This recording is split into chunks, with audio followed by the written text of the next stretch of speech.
Sayyidah Aisyah pernah jalan berdua dengan lelaki yang bukan mahramnya. Karena dia adalah istri Rasulullah, tentu ini jadi masalah dong. Ya iyalah, jangankan istri Rasul, kamu aja yang udah bersuami tiba-tiba pulang dengan laki-laki lain, pasti disangka yang aneh-aneh kan sama tetangga. Demikian juga dengan Aisyah, dia dituduh berzina. Rasulullah yang mendengar itu nggak langsung menyalahkan atau membenarkan Aisyah, tapi beliau cukup gelisah. Berulang kali ngadu ke Allah tapi nggak dapat jawaban, sedangkan rumornya itu terus berseliweran. Ini jadi salah satu fitnah terumit dalam hidup Rasul sih, asli. Karena nggak ada bukti kan untuk membantah, nggak ada juga saksi untuk membela. Lalu bagaimana endingnya? Yuk kita cari tahu.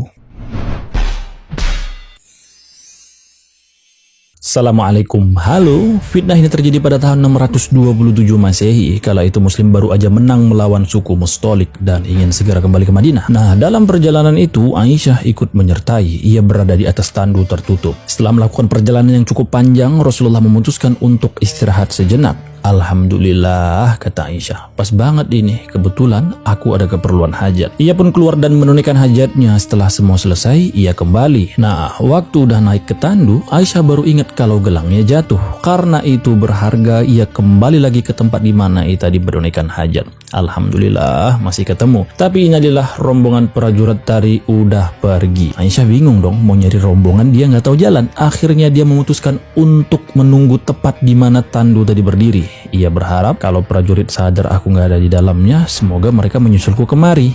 Pikirnya begitu. Beberapa jam kemudian lewatlah Sofwan bin Mu'attal dengan untanya. Sofwan ini juga salah satu sahabat Nabi yang ketinggalan rombongan. Ia terkejut loh.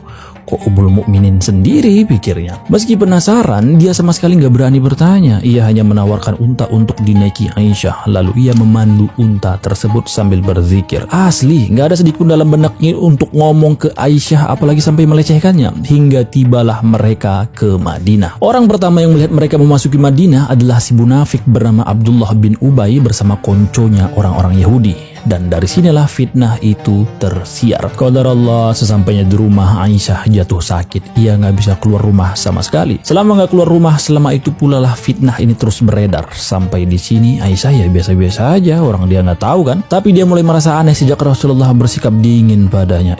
Kenapa suamiku? Padahal aku sakit loh. Kok malah dicuekin, pikirnya. Hingga tanpa sengaja ia mendengar perbincangan orang-orang tentang rumor perselingkuhannya. Ya Allah, kata Aisyah menangis sesegukan. Ternyata ini alasan Rasul cuek padaku. Nggak lama setelah itu datanglah Nabi menjenguk dan berkata, Aisyah, kalau rumor itu salah, semoga Allah cepat membersihkan namamu. Tapi kalau rumor itu benar, segeralah bertaubat kepada Allah. Bayangkan gimana perasaan Aisyah saat itu. Dia menangis sejadi-jadinya. 45 hari dalam keadaan terfitnah, Allah juga belum ngasih jawaban. Akhirnya Rasulullah nanya ke para sahabat, termasuk Ali. Ali, kalau menurutmu gimana? Simpel Rasul, jangan dipusingin, masih banyak wanita lain kan, kata Ali. Jawaban Ali ini dengar oleh Aisyah. Inilah jadi awal mula retaknya hubungan mereka berdua, termasuk perang Jamal. Meskipun tuntutan sebenarnya adalah menemukan pembunuh Utsman, beberapa ahli sejarah percaya kalau Ummul Mukminin kurang suka kepada Ali sejak fitnah itu. Makanya aliran Syiah itu banyak juga yang ngejelek-jelekin Ummul Mukminin karena sebab ini. Nauzubillah, kita jangan begitu. Singkat cerita, Allah juga yang ngasih pertolongan. Dalam Quran surat An-Nur ayat 11 Allah katakan Aisyah nggak bersalah. Orang-orang yang sempat menyebarluaskan fitnah itu lalu dihukum 80 kali cumbukan. Well, sampai di sini kamu penasaran gak sih kenapa kok Allah tuh lama banget nurunin wahyu padahal Nabi butuh banget kan? Kata Syekh Al-Buti, itu bukti kalau Al-Quran bukanlah perasaan jiwa yang muncul dari Nabi. Jadi dia nggak bisa ngikutin kemauan, kebutuhan atau harapan Nabi.